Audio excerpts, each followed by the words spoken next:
cómo preparar una unidad de aprendizaje, entendiendo de que una sesión de aprendizaje no es el espacio frontal con el alumno, sino el conjunto de sesiones de clase de 45 o 90 minutos, el conjunto que nos va a permitir trabajar una competencia. Esto significa, primero, que vamos a trabajar en una sesión de aprendizaje 3, 4 o 5 clases presenciales, porque la sesión de aprendizaje dura exactamente lo mismo que lo que nos demora trabajar una competencia. ¿Ya? Esto es un poco lo que estábamos viendo al inicio. El Ministerio de Educación nos plantea que para planificar una clase debemos considerar los propósitos del aprendizaje, aquello que nosotros nos proponemos trabajar, y eso que nos proponemos trabajar se llaman las competencias, las capacidades y los estándares, contemplando los desempeños por edad y contemplando los enfoques transversales, o sea, aquellos valores que íbamos a trabajar. El profesor Miguel me decía, quiero trabajar un proyecto de contaminación, porque el sol, porque la radiación solar, y yo le decía, ¿quieres trabajar el enfoque ambiental? ¿No? O sea, yo relaciono automáticamente la situación de aprendizaje, el propósito, con el enfoque que propone el currículo. Por otro lado, el Ministerio nos pide que consideremos qué saben los alumnos en relación con la competencia, qué saben en relación con los desempeños. Nos pide también que consideremos qué necesidades, intereses y características tienen. Y también nos pide que consideremos los recursos, las estrategias, los procesos pedagógicos y didácticos que van a trabajar en función de ese propósito. Hay un elemento que todavía yo necesito ver en los currículos, en los programas específicos. Esto está en las páginas de los programas curriculares específicos o de educación, están en las páginas 16, 17. Una de las cosas que a mí me hubiera gustado verlas en estos programas específicos es que a la hora de considerar la planificación tendríamos que planificar también la evaluación. El Ministerio no lo puede. No es que no lo haya que considerar, es que en la propuesta del Ministerio no está. Lo pueden consultar en la página 16 y 17 de cualquier sistema. En resumen, hay 3 procesos donde se relaciona esto. El primer proceso es donde nosotros maestros identificamos cuál es el propósito de nuestra clase, qué competencia vamos a trabajar, con qué desempeños, y eso un poco que ya lo habíamos visto en nuestra primera actividad del día, ¿no? Habíamos visto esa importancia de pensar en qué competencia voy a trabajar y qué significa esa competencia en términos de lo que el alumno hace y no en términos de lo que el alumno sabe. El segundo elemento es establecer aquellos criterios que me van a permitir recoger la evidencia. La evidencia no es el producto de la clase, la evidencia son los desempeños que los alumnos hacen que demuestran, que permiten alcanzar el producto de la clase. Puede ser que haya un producto en la clase no tangible. Por ejemplo, si trabajamos una capacidad de personal social que es resolución de conflictos, yo le puedo pedir a un alumno que me haga un mapa conceptual sobre los conflictos. ¿Eso refleja la capacidad? No. ¿Se entiende? Sin embargo, si yo le pido a los alumnos que hagan un juego de roles donde reflejen una situación donde hay bullying y manejan el conflicto, ahí sí podemos ver cuáles van a ser los criterios que vamos a utilizar. Usaremos para el juego de roles, usaremos como instrumento de evaluación una lista de cotejos. ¿Podemos usar una lista de cotejos para evaluar un juego de roles? Sí. ¿Podemos utilizar una rúbrica para evaluar el juego de roles? Sí. ¿Cuál es la mejor? La rúbrica. O sea, que la selección de los instrumentos depende de cuál sea el propósito que nosotros tenemos en la sesión. ¿De acuerdo? Y por último, vamos a diseñar y vamos a organizar estas situaciones de aprendizaje, estas estrategias. Esto es importante porque a veces el libro de texto no nos da la situación de aprendizaje adecuada. Tenemos nosotros que diseñarla, tenemos nosotros que seleccionarla. Otro elemento, ya entrando en la parte de sistematización, es considerar los procesos pedagógicos. Ya hemos trabajado procesos pedagógicos del inicio, primer momento de la clase, en los que los alumnos tienen que problematizar o comprender el problema, o plantear preguntas problemáticas en el caso de ciencias y de ciencias sociales, identificar el propósito, establecer cuál va a ser la motivación, identificar cuáles van a ser las formas de recuperar sus saberes previos. Y esto lo hacemos en el primer momento de la sesión de aprendizaje. De repente nos podemos gastar 90 minutos de las clases en esto, porque es importante que el alumno comprenda el problema de investigación. Es importante que el alumno comprenda la vivencia si estamos en una clase de sociales. Si estamos en una clase de matemáticas, es evidente que necesitamos que el alumno lea bien el problema y comprenda el problema. Evidentemente un problema no es lo mismo que un ejercicio, ¿no es cierto? En esta parte es la que el alumno planifica el texto que va a leer, ¿sí?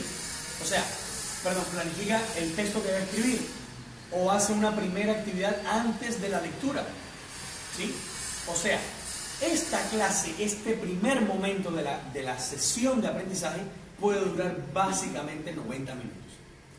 Tanto, porque lo que usted quiere es que se generen las bases suficientes para luego trabajar la competencia. ¿Dónde vamos a trabajar las competencias?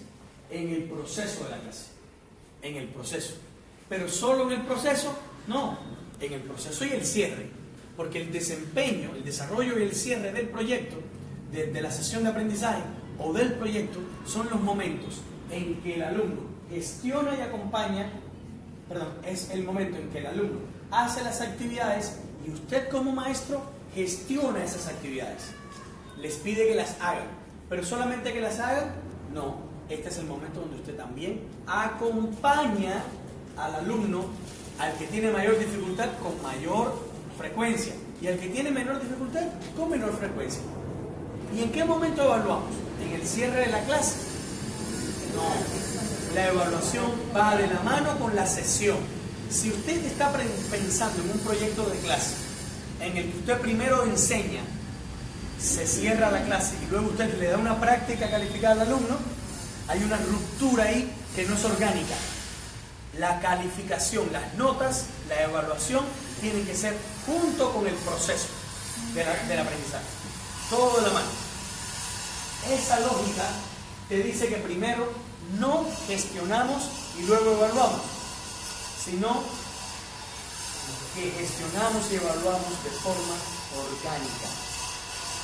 El cierre de la clase, el final de la clase, son esos 5 minutos últimos en los que hacemos un cierre de ideas fuerzas, de ideas más importantes.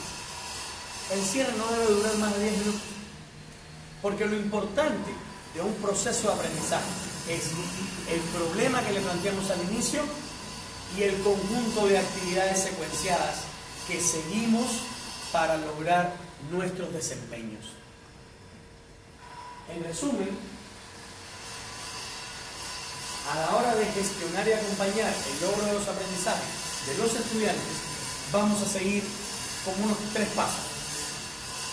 La situación significativa de aprendizaje, que es el punto de partida, la secuenciación pedagógica de la clase, el inicio, el desarrollo, la secuenciación didáctica, que es específica para cada maestro, es específica para cada área, con miras a lograr la evidencia del aprendizaje. De nuevo, la evidencia no es el producto. En un proyecto sí. En un proyecto hay necesidad de un producto tangible y real que, como bien decían, tiene que involucrar varias áreas. Pero al final de una sesión de aprendizaje no necesariamente tiene que haber un objeto tangible, pero sí tiene que haber una evidencia de los desempeños. De idéntica manera, cuando pensamos en el segundo momento de la clase, vamos a ver, por ejemplo, que a la hora de secuenciar las actividades, por ejemplo, en la competencia indaga, ¿qué tenemos que hacer cuando vamos a indagar?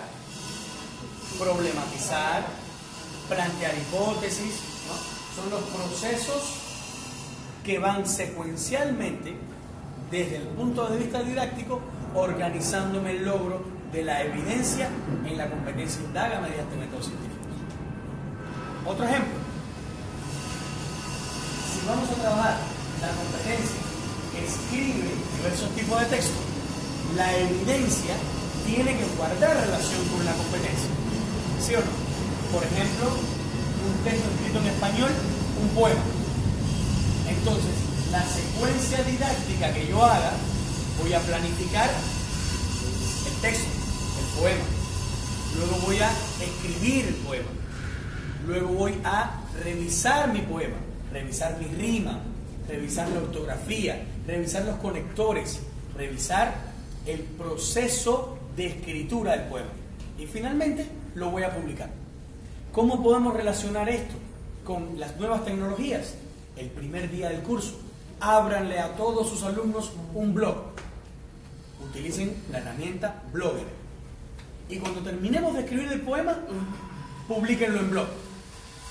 Suban su poema al blog. Y que los alumnos vayan dejando evidencia progresivamente de los logros de aprendizaje que van desarrollando. Ábranles una cuenta en Instagram y documenten todo el proceso, como hago yo con ustedes en este momento. Dejen evidencia virtual, pero no hagan ustedes la evidencia, que la hagan sus alumnos. ¿De acuerdo? Entonces, vamos a pensar un ejercicio nuestro. Ya lo hemos hecho en el pasado. Vamos a pensar, si vamos a preparar una sesión de aprendizaje, primero pensamos en la competencia o en la situación significativa que va a motivar esa competencia, en las capacidades que esa competencia significa. Luego vamos a pensar en la evidencia, en cómo vamos a lograr extraer de mis alumnos esos desempeños. Y esa evidencia implicará considerar un instrumento de evaluación y considerar una técnica de evaluación que me permita verificar los desempeños. El nexo entre un punto y el otro es la secuencia didáctica. El qué voy a hacer, las diferentes actividades secuenciadas que me permitan pensar en mi propósito y lograr mi evidencia de desempeño.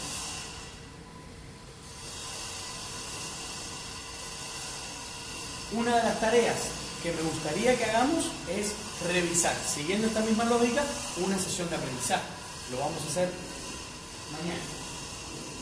Para terminar, la evaluación implicará también procesos, en los que primero vamos a considerar los desempeños de aprendizaje, vamos a pensar en la situación de evaluación y se van a dar cuenta que la situación de aprendizaje es la misma que la situación de evaluación. Coinciden, porque mientras que yo le pido a los alumnos que hagan un juego de roles para resolver el problema del bullying, ellos van aprendiendo, pero también van desempeñándose. ¿Sí o no? Si yo le pido a mis alumnos, vamos a indagar sobre las células, en el proceso de indagación, ellos van aprendiendo, pero también yo los voy evaluando cómo están aprendiendo a indagar. ¿Se entiende? Es un proceso sincrónico, va uno de la mano con el otro. Además, vamos a considerar qué instrumento y qué técnica vamos a considerar para finalmente llegar a la evidencia del aprendizaje. A la evidencia, no al producto, porque si fuera un proyecto, habría un producto final. Pero cuando hablamos de evidencia, nos estamos centrando en cómo logramos extraer de mi alumno esas formas distintas de actuar, el desempeño.